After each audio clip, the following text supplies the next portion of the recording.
Saint-Esprit de Dieu, plonge-nous dans les profondeurs du Père et fais-nous manger de la nourriture solide pour notre âme. Saint-Esprit de Dieu, Zigonj tabina, malodangra benos, zombira nabe, zagelegedun zagelegeva,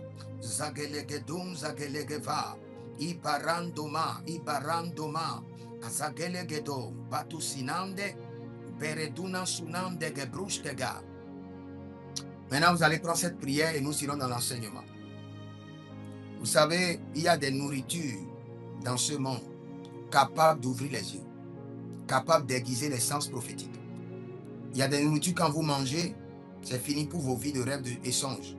Il y a des nourritures quand vous mangez, si vous avez la nuit, un seul rêve, une seule vision. Quand vous les mangez, vous aurez 3-5 visions. Tu vas prier. Saint-Esprit de Dieu, révèle-moi les nourritures capables d'ouvrir mes yeux et capables d'activer mes antennes prophétiques. Révèle-moi les nourritures capables d'ouvrir mes yeux et capables d'activer mes antennes prophétiques. J'aimerais enseigner arriver sur le grand sacrificateur. Quand nous parlons du grand sacrificateur, selon l'ordre de Melchisédek, c'est Jésus-Christ de Nazareth. Il est le seul. Dans cette dispensation, il est le seul grand souverain sacrificateur, selon l'ordre de Melchisédek.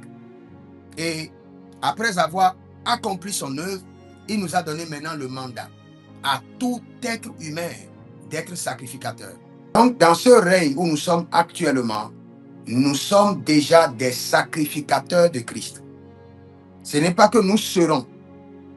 Nous sommes déjà des sacrificateurs de Christ. Donc, je disais tantôt que quand nous parlons de prophètes sacrificateurs,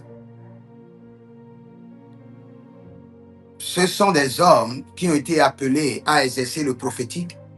Enfant de Dieu, Dieu peut t'utiliser. Dieu peut t'utiliser toi-même dans la dimension d'un prophète sacrificateur. Parce que tu détiens la grâce d'abord du prophétique et tu es établi pleinement sacrificateur. Je répète, en tant qu'enfant de Dieu, même si tu n'as pas l'appel prophétique, tu ne fonctionnes pas dans l'office des prophètes. Dieu peut t'utiliser parce que tu as la grâce prophétique pour accomplir ta destinée. Et après ça, tu es établi pleinement sacrificateur. Parce qu'il y a tellement de contradictions à ce niveau. Et je disais tantôt que un prophète sacrificateur, c'est un prophète qui opère dans le prophétique, mais avec un mode différent. Et je dois corriger d'abord cette nuance avant de continuer.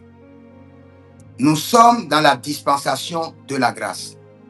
Et dans cette dispensation de la grâce, il y a un sacrifice qui coiffe la dispensation de la grâce. C'est le sacrifice de Jésus-Christ de Nazareth à la croix de Golgotha. Et quand vous lisez bien le livre d'Hébreux, à partir d'Hébreux chapitre 5, chapitre 6 jusqu'au 10e verset, vous allez, jusqu'au chapitre 10, vous allez comprendre que l'œuvre de la croix est faite parfaitement. Jésus ne viendra pas pour mourir encore, une fois pour toutes.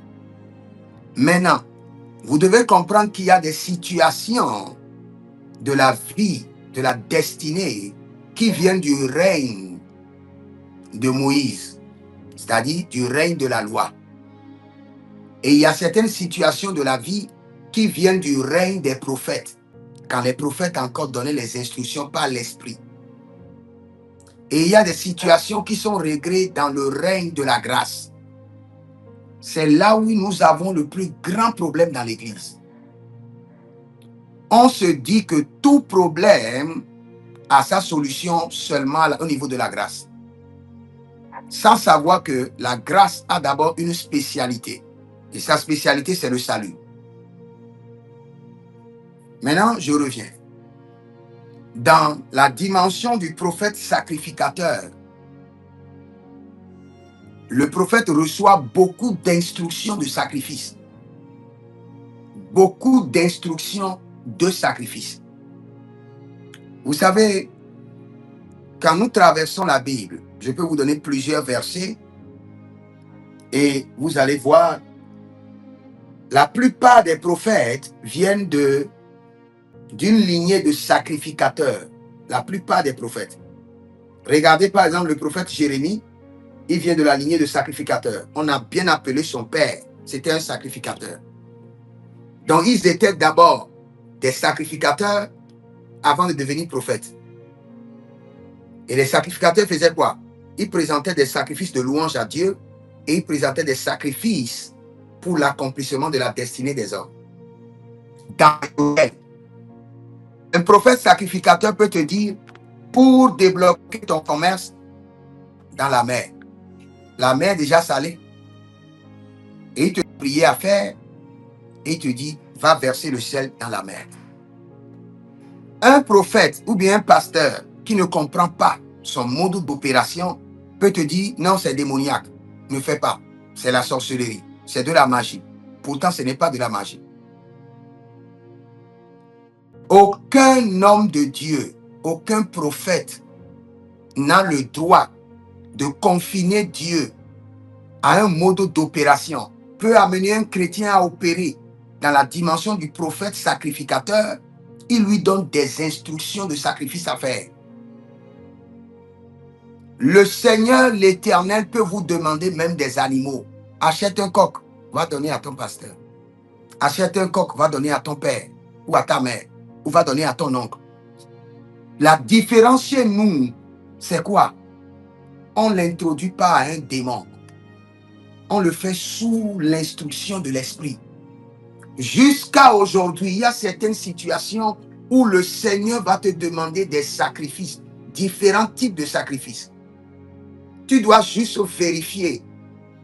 Mais ceux qui prient pour recevoir des instructions spécifiques, pour des situations spécifiques, ont rapidement la solution et avancent. Parce qu'il faut comprendre, je l'enseigne et je l'enseignerai encore. Tout ce que vous voyez dans ce monde, il y a premièrement l'esprit et la science de l'esprit. Vous voyez tout ce que le diable fait. Il le fait d'abord par un esprit démoniaque et maintenant il le fait par la connaissance qui est la pratique. Un instant après, je me suis arrêté. J'ai dit, Seigneur, pour cette situation, je ne prie plus. Je veux une instruction. C'est là où le Seigneur me dit, regarde le palmier.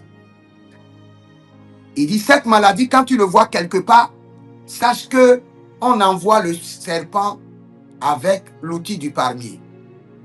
Il dit, prends l'outil maintenant du palmier, mets par terre, appelle le nom de la fille dessus, mets-lui de l'onction et brûle, qui verse le sang de Jésus par terre pour consacrer sa maison, pour verser du sel par terre pour consacrer sa maison, qui écrit des versets bibliques qu'il enterre, prend des Bibles, qui enterre, qui prend de l'huile d'onction, qui prend du sel, qui prend des parfums et enterre par terre.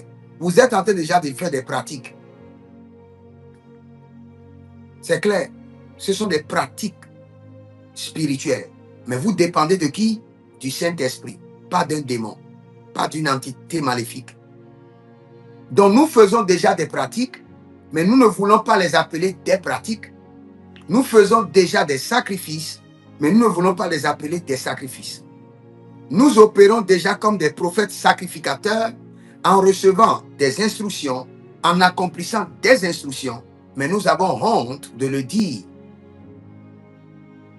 C'est là le problème. Donc tu crois que tu seras un homme de Dieu parce que tu as la grâce sans tes pères. Un jour, on va convoquer tes pères. Nous avons le conseil divin. De la même manière qu'il y a les conseils de ministres. Dans ton pays, on fait les conseils de ministres? Oui. Et quel jour de la semaine? Bon, ça là, on n'a pas trop de Bon, maîtrise au ciel, parfois on fait 3, 4 conseils de ministres par semaine. Et quand le conseil divin se réunit, on parle de tous les jeunes récalcitrants dans l'église. Ceux qui sont partis sans que leur père spirituel ne les ait pas libérés. Et on ferme le ciel sur eux. On ferme le ciel sur eux. Le ciel est très organisé. La jeunesse doit comprendre. C'est une question. Oui. Ok, je veux prier pour finir. Et le Seigneur sera glorifié. Père, nous bénissons ton Saint-Nom.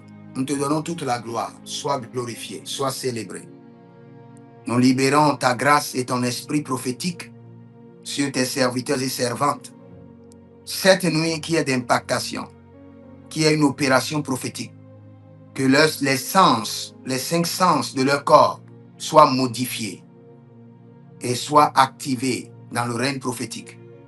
Au nom de Jésus-Christ de Nazareth, je libère l'énergie prophétique, la grâce prophétique, le feu prophétique, les anges prophétiques. Cette nuit, recevez maintenant les capacités de l'aigle, l'habileté de l'aigle,